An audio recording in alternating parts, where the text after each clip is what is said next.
Lopamudra, also known as Kaushitaki and Varaprada, was an ancient philosopher according to the Vedic Indian literature. The wife of Rishi Agastya, she is believed to have lived during the Vedic period. Several hymns in the Rig Veda have been accredited to her authorship. Not only was she a Rishi Patni, but she was also a yogini in her own right. She is believed to have visualized the Panchadasi mantra of the Shakti tradition of Hinduism. There is an interesting story behind Agastya and Lopamudra getting married. Once, when Agastya was walking through the forest, he saw his ancestors hanging upside down. He asked them why were they in that state.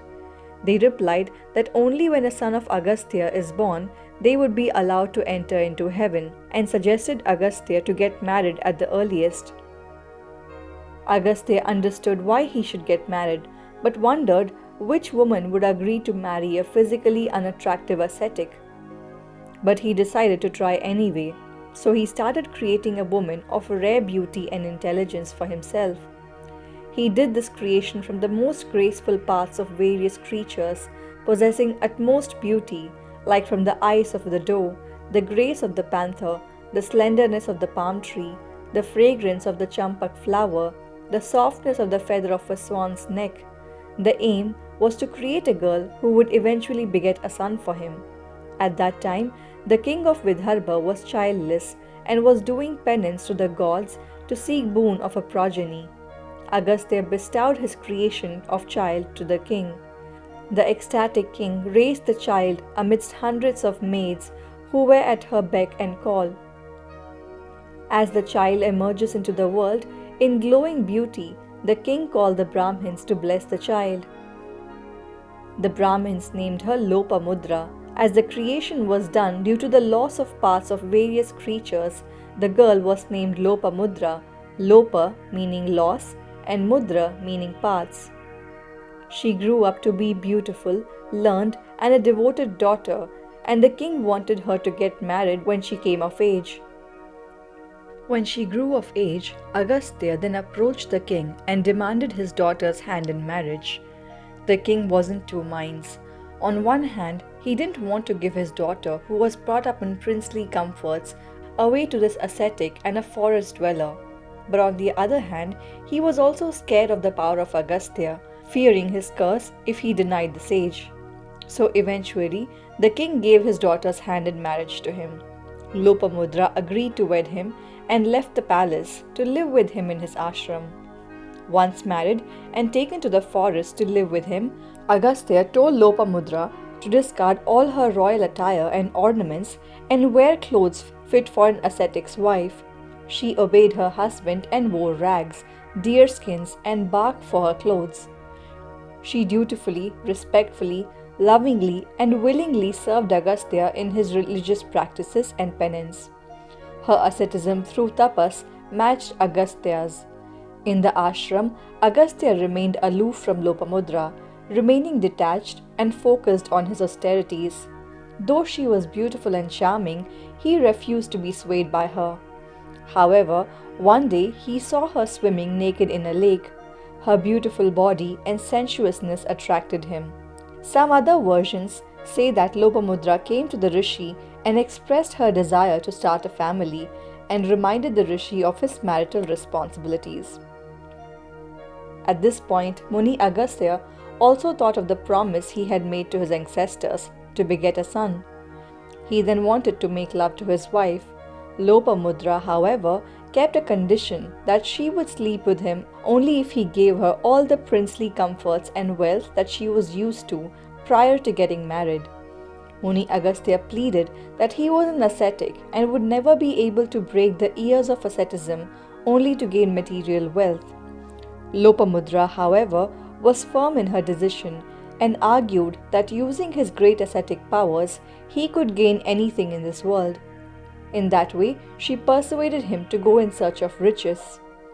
In his search for wealth, Agastya met three kings, Shrutarvan, Radnasva, and Trasadasyu. They received him with great respect and requested him to state his wish. Agastya then told them to give a part of their wealth. They all told him that after meeting the expenditure related to their commitments to the well-being of their subjects, with due diligence of the status of their revenue, they would be happy to spare the surplus, if any. Agastya, after considering this statement, felt that they had no wealth to spare for him. On the advice of the three kings, he then approached Ilvala, the king of the Asuras or Danavas, who was considered a very wealthy man. Ilvala welcomed Agastya and the other three kings who accompanied him within the limits of his city with due honors. Once in his palace, Ilvala served Agastya and the three kings the magic portion of the meat of his brother Vatapi, who had taken the form of a buffalo, to be served as cooked meat so the brothers could slay the Brahmins after they consumed the meat. The kings were scared to consume the meat, but Agastya told them not to worry, as he would consume all the meat served to them and will spare them from eating it. Agastya then consumed the meat dishes served to him and straightway digested the meat and said, Vatapi Jirno Bhava, meaning Vatapi, be digested. Ilvala then, as per his practice, called out for his brother Vatapi to come out, but Agastya only belched and gas came out of his mouth, as Vatapi had been digested. With this turn of events, then Ilvala was sad but bestowed all the wealth that Agastya desired. The Asura king gave away his golden chariot, gold and silver coins, which Agastya and the three kings carried away with them. With the riches acquired, Agastya approached his wife, who was pleased with the outcome. Agastya, who demonstrated his power in both the secular and sacred realms, approached Lopamudra's chambers. Agastya then asked Lopamudra whether she would beget him 1,000 sons or just one son who could defeat 1,000.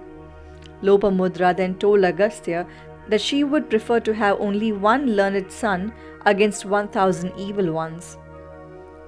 Then they cohabited. She conceived, and after a lapse of 7 years, Lopamudra delivered a boy. The son was named Idmavaha, meaning the carrier of sacrificial wood, as he would serve his father in the sacrificial rites with wood. He was highly knowledgeable in Vedas and Upanishads. Agastya was pleased with his son. Following this, Agastya performed rites for his ancestors, who were then relieved of their curse and attained heaven. The Giridhar Ramayana has a different story of Lopamudra. As per this story, Agastya approached the king of Kanekubja, who had many daughters, seeking a girl in marriage. The king promised the sage a girl when they came of age and asked him to come back a few years later. By the time the sage returned, however, the king had married off all his daughters. He was so worried about getting cursed that he dressed his son Lopamudra as a girl and presented him to Agastya. Miraculously, Lopamudra was transformed and became a woman after the wedding. The river Kaveri in Karnataka is called Lopamudra. The folk tales behind this naming is a tale related to the sorrows of Lopamudra. As per this story, Agastya had kept Lopamudra confined in his kamandala or water pot. During one of his sojourns away from his hermitage, he stayed away for a long time and lived with another woman with whom he had fallen in love. Noting this, Lopamudra started weeping.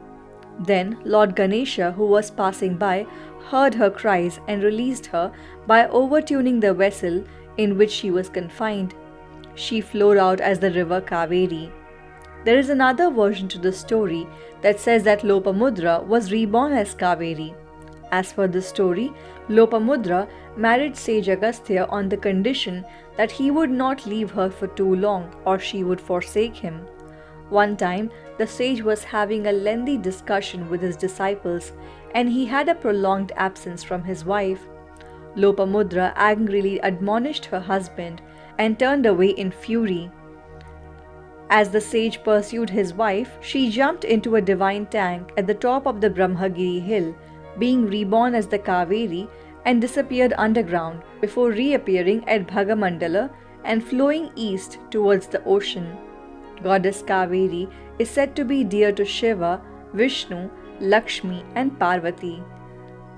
The divine shrines of Vishnu and Parvati at Srirangapatna on the banks of the river Kaveri are held sacred to the people of Karnataka, and Sri Rangam is considered a Divya Desham of Vishnu and Lakshmi in Tamil Nadu.